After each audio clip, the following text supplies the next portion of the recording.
Hello friend, welcome to Bajirao Reddy institute. Today analysis के आज के अंक में हम 4 मार्च 2025 के 3 प्रमुख समाचारों पर चर्चा करेंगे, जिसमें से एक प्रमुख समाचार है कि वैश्विक स्तर पर तांबे को खनन को लेकर एक होड़ है, उसमें भारत भी शामिल हो गया है।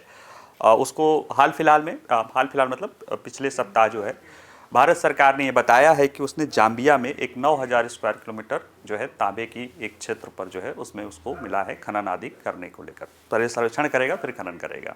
इसी तरह से अमेरिका भी कोशिश कर रहा है। चीन तो बादशाहत ही है, हालांकि उसको चुनौती आ रही है तो वो भी लगातार प्रयास में है। तो इस पूरे मुद्दे को समझेंगे।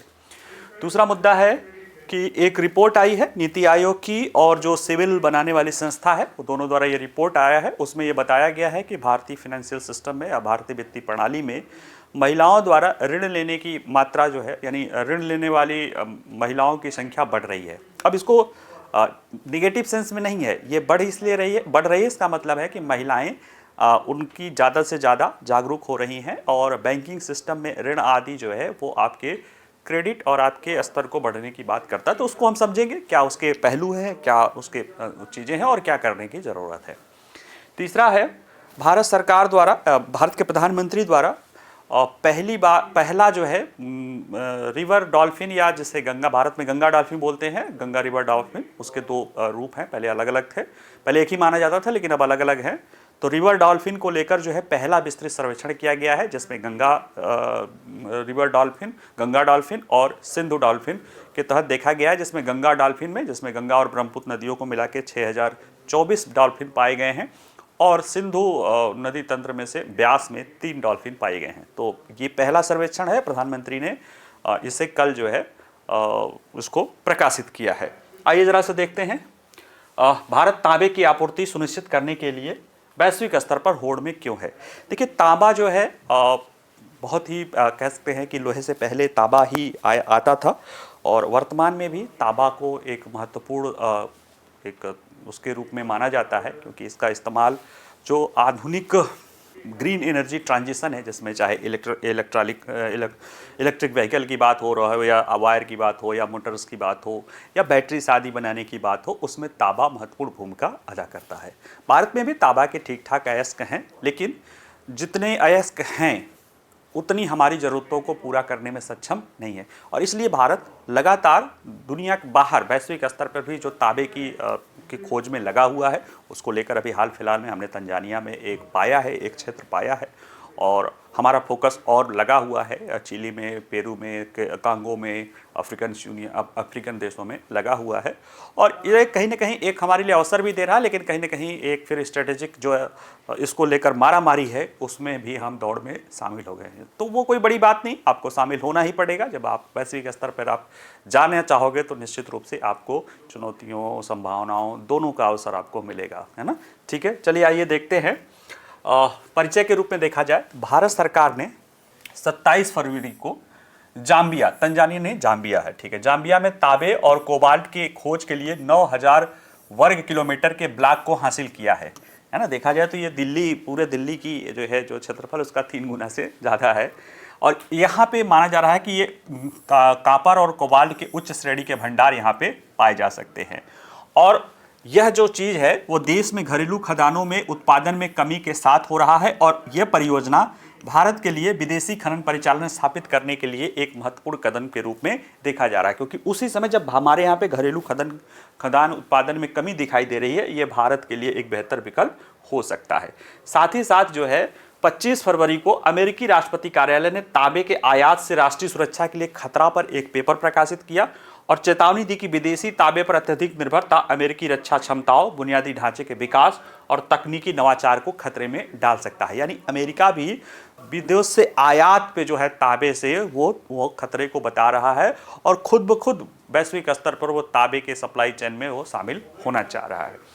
और 17 फरवरी को ब्लूमबर्ग ने एक संस्था है, इकोनॉमिक संस्था है, उसने कहा कि तांबे के अयस्क की आपूर्ति कम होने के साथ चीन गलाने की अधिक क्षमता पर लगाम लगाने की दिशा में आगे बढ़ रहा है। यानी जो उसके पास प्रौद्योगिकी है, जो उसकी बढ़त है, उसको वो कोशिश करने पे, क्योंकि चीन में आधी गलाने और शोधन क्षमता जो है चीन द्वारा नियंत्रित किया जाता है।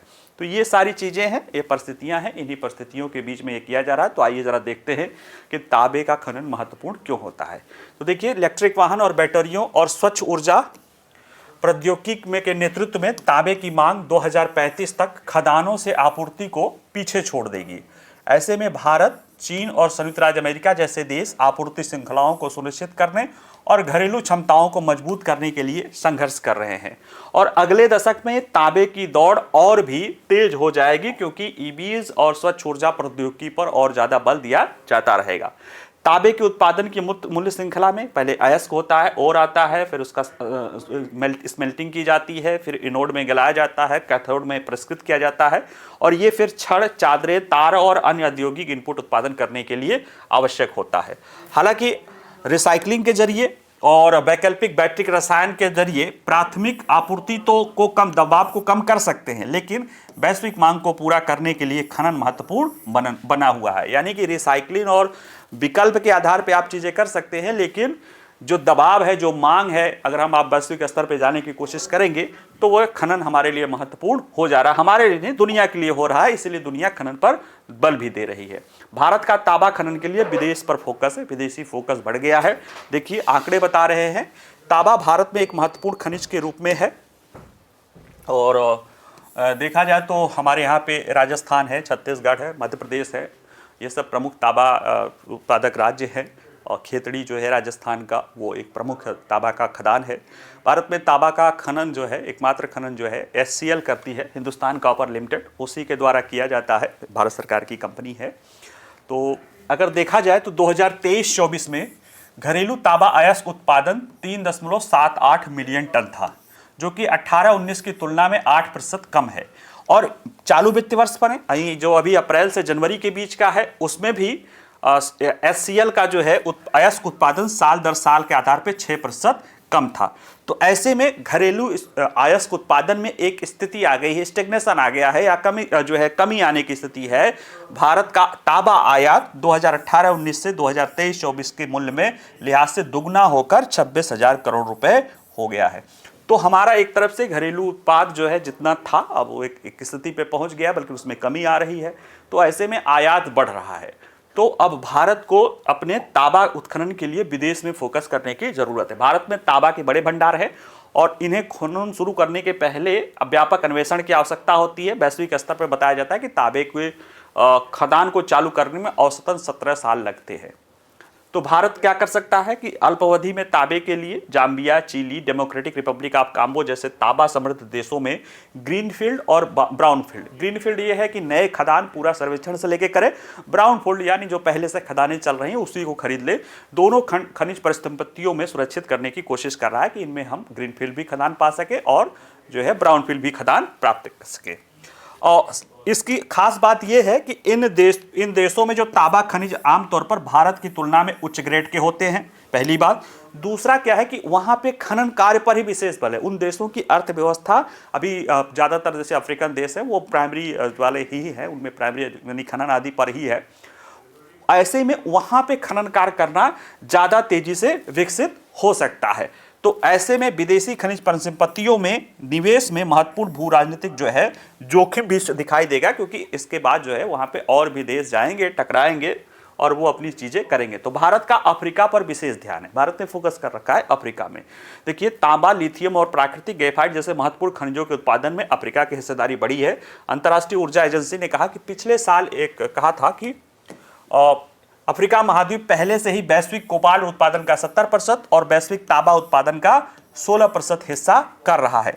2030 तक डेमोक्रेटिक रिपब्लिक ऑफ कांगो दुनिया का दूसरा सबसे बड़ा तांबा आपूर्तिकर्ता बनने की राह पर है।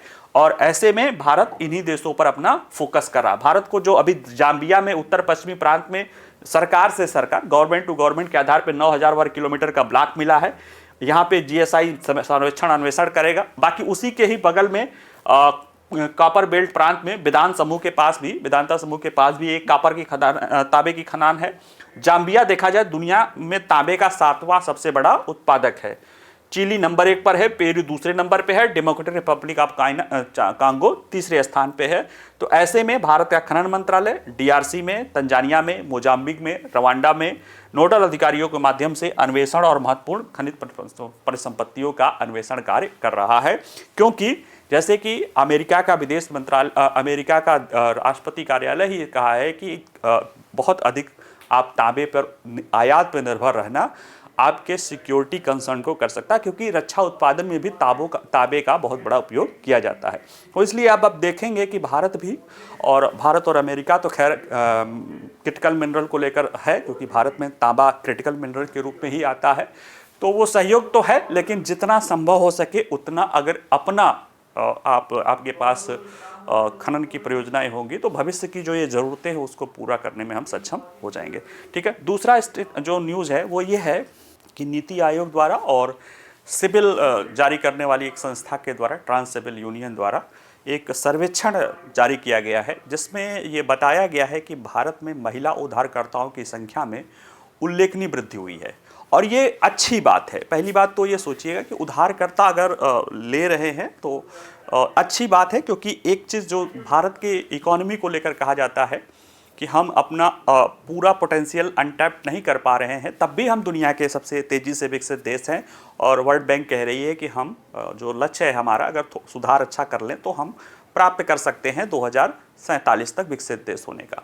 उसमें भी एक बात कही जाती है, जैसे जो विकसित देश है अमेरिका आदि और देश हैं, वहाँ पे क्रेडिट का जो रेशियो है जीडीपी के आधार पे वो 100% से ज़्यादा है, जबकि भारत में कहीं 50% के आसपास है। उसमें भी ज़्यादातर वो लोग हैं जो इन्फ्लुएंट लोग हैं या जो वो चीज़ें हैं। तो सरकार की कोशिश है कि जो अंडर टैप जो जिन लोगों के पास क्रेडिट तक पहुँच नहीं है उनको पहुँच तक लाने की कोशिश किया जाए। और अगर महिलाओं की पहुँच बढ़ रही है, ऋणदाताओं में बढ़ रही है, तो ये बेहतर है और ये आगे उनके भविष्य के लिए, उनके फाइनेंशियल अपलिफ्टमेंट के लिए सबसे बेहतर है। क्योंकि महिलाओं के सुधार के लिए कई सारी बातें कही गई, जिसमें ये बताया था उनकी भूमि और संपत्ति में अधिकार हो, तो उनकी संपत्ति का अधिकार होगा, उनके भूमि का अधिकार होगा, तो उनकी आर्थिक हैसियत बढ़ेगी, तो अपने आप वो इकोनॉमिकली जो है बढ़ेंगी, तो सोशली भी उनकी अपलिफ्टमेंट होती जाएगी। ठीक है, और वैसे भी महिलाएं जितनी, जैसे जो वर्ल्ड बैंक ने कई सारे सुझाव दिए हैं, उसमें ये भी सुझाव है कि महिलाओं की रोजगार में भागीदारी बढ़ाई जा सके, जितना लगभग पुरुषों के बराबर में नहीं है भी, तो थोड़ा भी कम से कम जो है 50%, 55% से ऊपर आसपास और 65% तक ला जाने की ओवरऑल जो है हमारा हो जाए, ये कोशिश है। और बजट में तो 70% की बात, जो विकसित भारत का लक्ष्य है उसमें तो 70% तक पहुँचाने की बात है। तो आइए उसी संदर्भ में इसको समझने की कोशिश करते हैं। देखिए, भारत की वित्तीय प्रणाली में ऋण लेने वाली महिलाओं की संख्या में उल्लेखनीय वृद्धि दर्ज की गई है। 2019 से 2024 के बीच में महिलाओं द्वारा ऋण की मांग में 3 गुना वृद्धि हुई है। यानी 2019 में जितना महिला ऋण लेने वाली थी, 2024 में उनकी संख्या 3 गुना हो गई है, यानी 300% की ये वृद्धि देखी गई है। यह रिपोर्ट कौन बता रहा है? ट्रांस यूनियन सिविल रिपोर्ट और नीति आयोग द्वारा जारी एक रिपोर्ट है।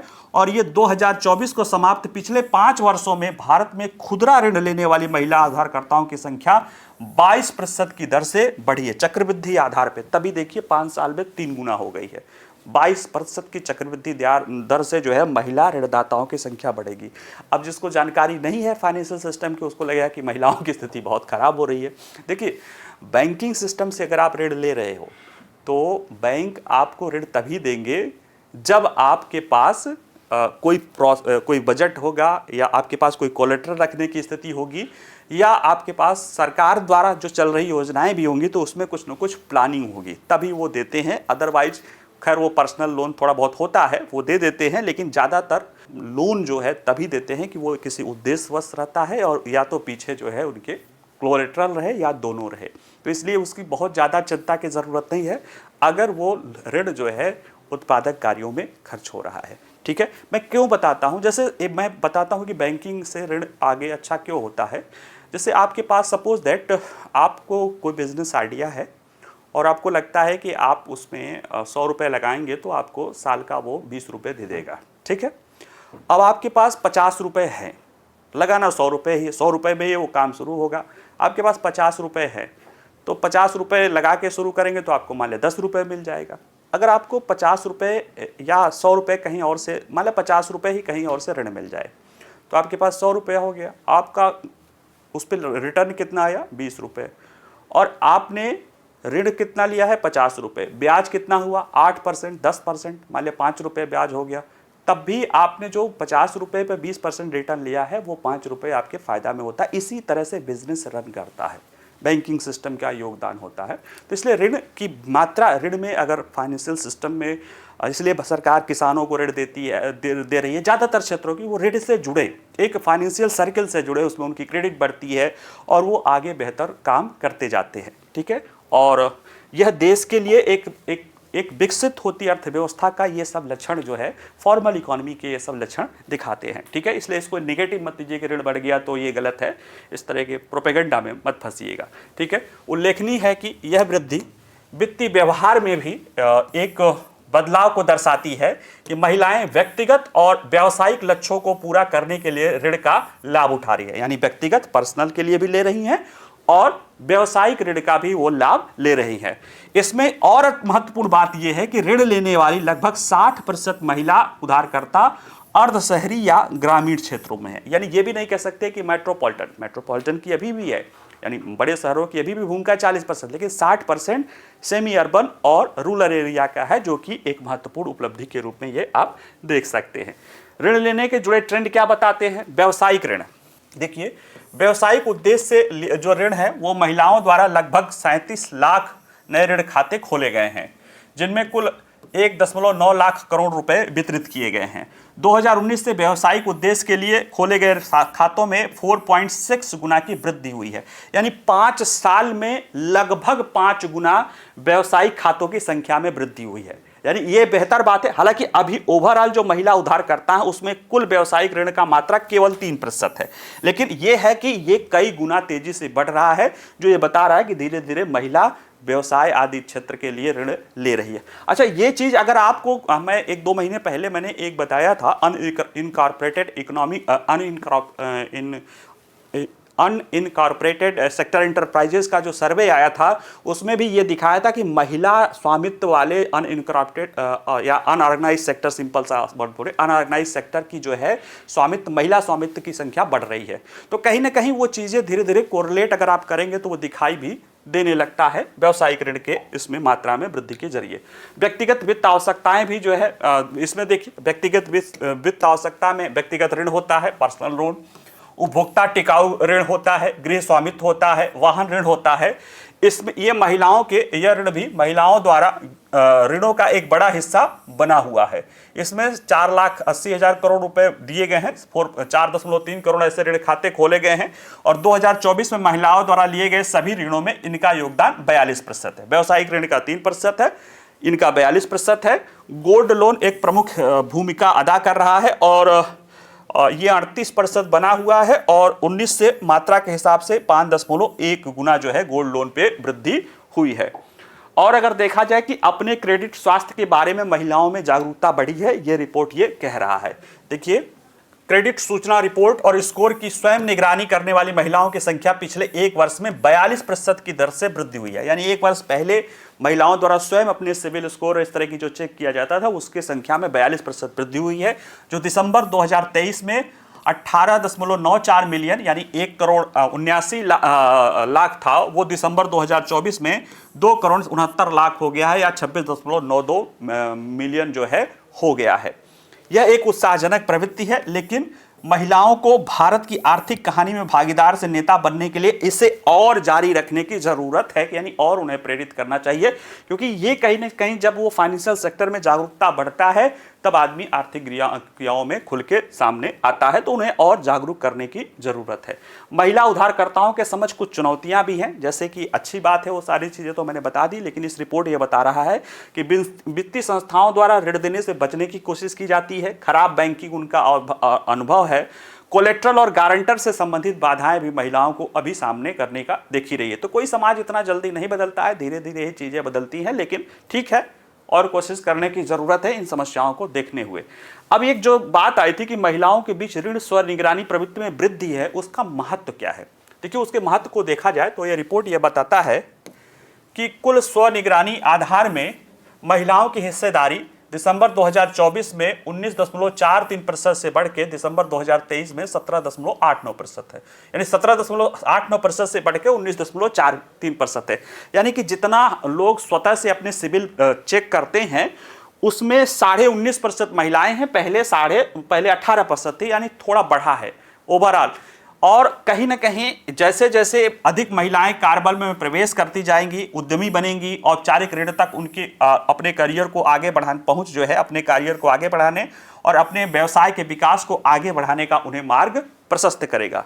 ऐसे में अपने ऋण की निगरानी करने से महिला उधारकर्ताओं को अपने वित्तीय स्वास्थ्य को बनाए रखने, बेहतर ऋण शर्तों को सुनिश्चित करने और पहचान की चोरी के बचाने में मदद मिलता है, क्योंकि उनके जरिए फिर कोई और ऋण उनका चोरी करके कोई और ऋण नहीं ले सकता है। सिविल रिपोर्ट के अनुसार इसके अतिरिक्त कुल जो युवा यानी जेनजे जो बोला जाता है, जेनजी बोला जाता है, जनरेशन जी, जो कि 90 के दशक से लेकर 2010 तक के बारे में माना जाता है, वो महिला ऋण निगरानी में अग्रणी है।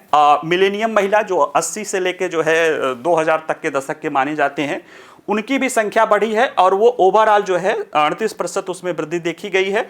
और जितनी महिला आबादी ऋण स्व से निगरानी कर रही है उसमें वो 52% की योगदान है। तो ऐसे में इस मैट्रिक्स में वृद्धि महिलाओं की वित्तीय जागरूकता के उच्च स्तर और वित्तीय स्वतंत्रता प्राप्त करने में क्रेडिट प्रबंधन उधारकर्ताओं की व्यापक स्वीकृति का संकेत देता है कि ये बता रहा है कि महिलाओं में धीरे सही लेकिन अपने फाइनेंशियल सिस्टम को लेकर वित्तीय प्रणाली में उनका एकीकरण बढ़ रहा है, जो कि फाइनेंशियल इंक्लूजन का एक प्रमुख चरण है। और ऐसे ही धीरे धीरे चीजें करके, जैसे एक बार में नहीं हो जाता है कि इकोनॉमी में पुरुषों के बराबर महिलाएं हो जाए, हाँ धीरे धीरे करके कई सारे इंडिकेटर चलते चलते 2-4-5 साल में जो है वो आप देखेंगे कि धीरे धीरे महिलाओं की स्थिति और बेहतर होती जाएगी। ठीक है। तीसरा जो एक सर्वे है, एक रिपोर्ट है, वो है कि भारत का पहला विस्तृत नदी डॉल्फिन सर्वेक्षण आया है। नदी डॉल्फिन जो है प्लास्टिटा गंगेटिका जो है वो डॉल्फिन की एक प्रकार है जो भारत के नदी तंत्र में सिंधु और गंगा ब्रह्मपुत्र नदी तंत्र में पाई जाती है। पहले तो इनको एक ही प्रजाति माना जाता था, लेकिन अब माना गया है कि सिंधु तंत्र का डॉल्फिन अलग है, गंगा तंत्र की अलग है। और ये IUCN के रेड लिस्ट में जो है इंडेंजर के रूप में जो है संरक्षित हैं। इनको संरक्षित को करने को लेकर कई सारे प्रोजेक्ट चले हैं, जिसमें प्रोजेक्ट डॉल्फिन जो है 15 अगस्त 2020 को शुरू हुआ था। और उसी प्रोजेक्ट के तहत जो सर्वेक्षण करने की बात है, पहला विस्तृत सर्वेक्षण किया गया है। और ये बात पता चला है कि भारत में सिंधु तंत्र और गंगा तंत्र दोनों, गंगा ब्रह्मपुत्र मिला के, यानी दोनों तंत्र की जो है दोनों प्रजातियों को मिला के 6027 जो है डॉल्फिन है, जिसमें 6024 गंगा और ब्रह्मपुत्र तंत्र से जुड़ी हुई हैं, यानी जो गंगा डॉल्फिन है। और 3 यहाँ पे चूंकि ज़्यादातर तो पाकिस्तान में है सिंधु तंत्र, जो हमारे यहाँ ब्यास है उसमें 3 सिंधु डॉल्फिन जो है पाई गई हैं। ठीक है। तो आइए इसको हम देखने की पूरी कोशिश करते हैं।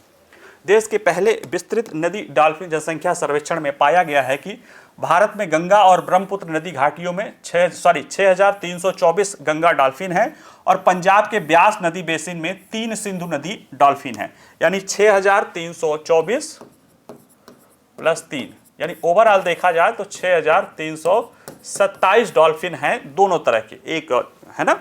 और यह सर्वेक्षण 2021 से लेकर 2023 के बीच किया गया था और गंगा और ब्रह्मपुत्र नदी घाटियों की 8406 किलोमीटर लंबे हिस्से में, जिसमें पूरा उनकी सहायक नदियां सहित है, और ब्यास नदी के 101 किलोमीटर हिस्से में इसका सर्वेक्षण किया गया था। नदी डॉल्फिन सर्वेक्षण के बारे में देखा जाए तो प्रधानमंत्री नरेंद्र मोदी ने 3 मार्च को गिर राष्ट्रीय उद्यान में राष्ट्रीय वन्यजीव बोर्ड की 7वीं बैठक के दौरान जो है डॉल्फिन जनसंख्या सर्वेक्षण के परिणाम जारी किए गए हैं। ये सर्वेक्षण भारतीय वन्यजीव संस्थान, पंजाब, उत्तर प्रदेश, बिहार, असम, झारखंड, राजस्थान राज्य वन विभागों के जो है, और साथ ही साथ गैर लाभकारी संगठन जैसे आरण्यक हैं, विश्व वन्यजीव कोष है WWF जिसे कहते हैं, टर्टल सर्वाइकल अलायंस है, भारतीय वन्यजीव ट्रस्ट है, आदि के द्वारा ये सर्वेक्षण किया गया है। इसके प्रमुख जो निष्कर्ष हैं अगर हम उनको देखें तो देखिए 6324 जो गंगा डॉल्फिन है, इनमें से जो गंगा का मुख्य नदी तंत्र है, जो मेन गंगा है, इसमें गंगा और उसकी सहायक नदियां हैं, तो गंगा का जो मुख्य तंत्र है उसमें 3275 जो पाई गई हैं। बाकी और उसके सहायक में जैसे 2404 14 जो है उसकी गंगा के सहायक नदियों में पाई गई हैं, जबकि 584 ब्रह्मपुत्र मुख्य तंत्र में पाई गई हैं। डॉल्फिन रेंज के राज्य अगर देखा जाए तो उसमें है उत्तर प्रदेश है, बिहार है, झारखंड है, पश्चिम बंगाल है, असम है। तो उस डॉल्फिन रेंज के राज्यों में उत्तर प्रदेश में 2397 डॉल्फिन पाई गई हैं, ठीक है। फिर इसके बाद बिहार का स्थान है 2220 है, फिर झारखंड 162 है, राजस्थान और मध्य प्रदेश में 95 है। हाँ, बंगाल में जो है झारखंड के बाद जो है बिहार के बाद बंगाल में है 815 और असम में 635 है। पंजाब में 3 डॉल्फिन हैं, वो सिंधु जो है सिंधु डॉल्फिन तंत्र की हिस्सा है। और उत्तर प्रदेश में जो ये डॉल्फिन सबसे ज़्यादा कहाँ पे है, उत्तर प्रदेश में है। उसमें भी जो डॉल्फिन की जो सबसे ज़्यादा मौजूदगी या जमावड़ा है वो चंबल नदी है। चंबल नदी अगर देखा जाए तो भारत की सबसे कहा जाता है कि सबसे साफ नदी तंत्र है। अभी घड़ियाल वाला चंबल अभ्यारण्य पढ़ाया था तो मैंने बताया भी था। तो उसी में जो है भिंड से पचनदा जो क्षेत्र है 47 किलोमीटर के हिस्से में ये जो पाया जाता है, सबसे ज़्यादा जमावड़ा जो है डॉल्फिन का उत्तर प्रदेश में जितने डॉल्फिन है उसमें सबसे ज़्यादा जमावड़ा इसी क्षेत्र में पाया जाता है। कानपुर और विंध्याचल के बीच जो 380 किलोमीटर का हिस्सा है वहाँ पे जो है 1.89 यानी 1.9 डॉल्फिन प्रति किलोमीटर के हिसाब से पाई जाती हैं। तो गुणा करके देख लीजिएगा, उसके आसपास पाई जाती है। कानपुर से लेके जो नरौरा तक का हिस्सा है जो यूपी में, वहाँ तक जो है लगभग डॉल्फिन की आबादी न के बराबर है, यानी कानपुर के बाद से ही डॉल्फिन की आबादी देखी जाती है। और सबसे ज़्यादा जो क्षेत्र दिखाई देता है वो दिखाई देता है यूपी में जो चंबल नदी का क्षेत्र है, भिंड से लेके पंचनदा तक, उसके बीच में है। इस सर्वेक्षण में पाया गया है कि बिहार में घाघरा, गंडक, कोसी और सोन जैसी सहायक नदियों के कारण पानी की अपेक्षाकृत गहराई और आदर्श नदी आकारिकी के कारण जो है यहाँ के अधिकांश हिस्सों में डॉल्फिन जो है आबादी बढ़ रही है, यानी बिहार में आबादी बढ़ रही है। चौसा मनिहारी की जो गंगा की मुख्य धारा है, यहाँ पर 590 किलोमीटर के हिस्से में 1297 डॉल्फिन है, यानी प्रति किलोमीटर ये सबसे घनी आबादी जो है पूरे गंगा नदी के तंत्र में ये बताई जा रही है। कहाँ से? चौसा से मनिहारी, बिहार का हिस्सा। गंगा डॉल्फिन क्या है? तो देखिए, डॉल्फिन परिवार में भारतीय नदी डॉल्फिन या प्लेटेनिस्टा गैंगेटिका या गंगा डॉल्फिन जिसे भी कहते हैं कि 2 मौजूदा प्रजातियां शामिल है। सिंधु नदी डॉल्फिन प्लेटेनिस्टा गैंगेटिका माइनर और गंगा नदी डॉल्फिन प्लेटेनिस्टा गैंगेटिका दोनों को 1970 के दशक तक एक माना जाता था, लेकिन बाद में ये कहा गया कि नहीं, ये अलग अलग प्रजातियां हैं, ठीक है। तो ये अलग अलग प्रजाति है, 70 के दशक तक एक माना जाता था, नाम भी अलग अलग दिख रहा है। गंगा नदी डॉल्फिन को अक्सर अकेले या छोटे समूह में पाई जाती है और नावों के आसपास बेहद इन्हें शर्मीली माना जाता है। इन्हें सूं के आकार का किया जाता है। मैं जहाँ का रहने वाला हूँ, गंगा का ही इलाका है। पहले तो नहाने वहाने जाते थे हम लोग, मतलब नहाने मतलब किसी धार्मिक स्थल पे जाते थे गंगा के किनारे, तो वहाँ पे बहुत सारा दिखता था और छोटे बच्चे थे तो बहुत डरते थे। लोग कहते थे ये उठा ले जाती है, हालांकि ऐसा नहीं है, बड़ी सीधी होती हैं। हालांकि वो मछलियाँ आदि खाती हैं, लेकिन उसका अवैध शिकार के कारण बहुत समय तक वो दिखना बंद हो गई थी। लेकिन अब हाल फिलहाल में दिखने लगी है गंगा में, और मेरा इलाका वही है जो मतलब विंध्याचल के बाद से लेके जो है वो बनारस के आसपास का जो इलाका अब दिखने लगी हैं। शुरू में बहुत दिखती थी, जब मैं बचपन की बात बता रहा हूँ, यानी 90 के आसपास, 90 से 2000 के आसपास। लेकिन बीच में काफ़ी उनका शिकार हुआ, काफ़ी समाप्त हो गई, लेकिन अब फिर दिखनी शुरू हुई है। संरक्षण के प्रयासों का फल दिखना लगा है। इनमें से 70 किलोग्राम से 90 किलोग्राम तक वयस्क हो सकती हैं। ये मछलियाँ और अकशेरुक आदि खाती हैं, ठीक है। इनमें जो है कई नाम से जाना जाता है। सूस बंगाली में सुसुक, असमिया में हिहू, नेपाली में भागीरथ, सोंगसू। सांस्कृतिक इनका महत्व है। इन्हें जो है माँ गंगा का वाहन माना जाता है। तो अभी हमने तो कुछ दिन पहले पढ़ाया था कि माँ गंगा का वाहन जो है घड़ियाल को भी माना जाता है। तो चलो, घड़ियाल और दोनों आपको उसको दिखाई देता है, यानी दोनों कहीं ना कहीं गंगा नदी तंत्र से ही जुड़ी हुई है। तो ये सारी चीज़ें बताई जाती है कि हमारे यहाँ पे प्रकृति को कितना महत्व दिया जाता रहा है, ठीक है। सिंधु और गंगा दोनों नदी डॉल्फिन को 1990 के दशक में IUCN या अंतर्राष्ट्रीय प्राकृतिक संरक्षण संघ की लाल सूची में लुप्त प्राय या इंडेंजर के रूप में सूचीबद्ध किया गया है। इससे क्या होता है, इंडेंजर को जब जंगल में विलुप्त होने का बहुत खतरा रहता है तब उन्हें इंडेंजर जो है कह दिया जाता है। और ऐसे में उसके संरक्षण के प्रयास भी किए गए हैं। 80 के दशक से ही इस दुर्लभ प्रजाति को संरक्षित करने और इसकी आबादी को 20वीं सदी से पहले के स्तर पर वापस लाने के लिए कई प्रयास किए गए हैं, जिसमें इसे वन्यजीव संरक्षण की अनुसूची से जुड़ाव कर दिया गया। 1985 में जब गंगा एक्शन प्लान लाया गया था, उसके बाद सरकार ने 1986 में वन्यजीव संरक्षण अधिनियम 1972 के तहत इसे उसकी अनुसूची में शामिल कर दिया। यानी इन्हें ये भी प्रोटेक्टेड जानवर हो गया था, इसका शिकार आदि पर रोक लगाया गया था। और इसी अधिनियम के तहत बिहार में विक्रमशिला में डॉल्फिन अभयारण्य की भी स्थापना की गई थी।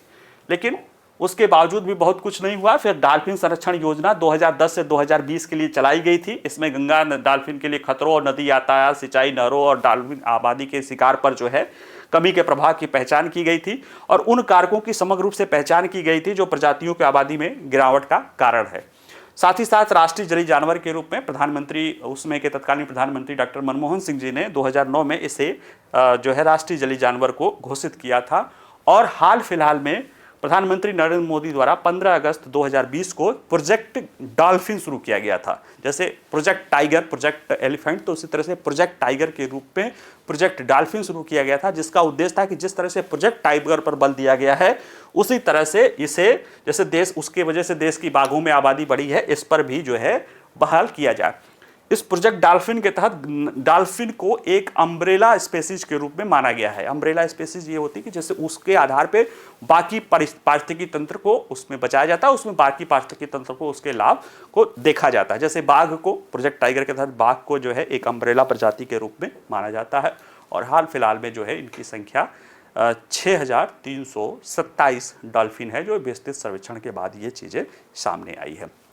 सर्वेक्षण को लेकर कई सारे पहल किए गए हैं, लेकिन जो सबसे महत्वपूर्ण है, जैसे रिपोर्ट्स में भी दिख रहा है कि चंबल का वो क्षेत्र जो कि काफ़ी, चंबल नदी बहुत ही साफ नदी है, हालांकि खनन आदि से वो भी दूषित है, लेकिन उसको वहाँ पे संरक्षण उपाय के कारण, चूँकि ऑलरेडी चंबल अभयारण्य जो है घड़ियालों का कर ही रहा है, डॉल्फिन का भी कर रहा है, तो वहाँ पे सबसे ज़्यादा संख्या में जो है उत्तर प्रदेश की जो है वो पाई जाती है। और बिहार का वो इलाका जहाँ पे नदी के पानी में अच्छी खासी संख्या है और बहुत ज़्यादा उसमें कई सारी नदियाँ मिलकर पानी का स्तर बनाए रखती हैं, वहाँ पे सबसे ज़्यादा सघनता वाला जो है, यानी प्रति किलोमीटर के आधार पे सबसे ज़्यादा सूस पाई जा रही हैं या डॉल्फिन पाई जा रही हैं। तो नदी संरक्षण अगर हम कर देंगे तो नदियों से जुड़े हुए जो पारिस्थितिकी तंत्र है वो अपने आप ही संरक्षित हो जाएंगे। ठीक है, चलिए आज के लिए इतना ही। इससे जुड़े जो प्रश्न रहेंगे हमारे वेबसाइट पे रहेंगे, जहाँ से जाके सॉल्व कर सकते हैं।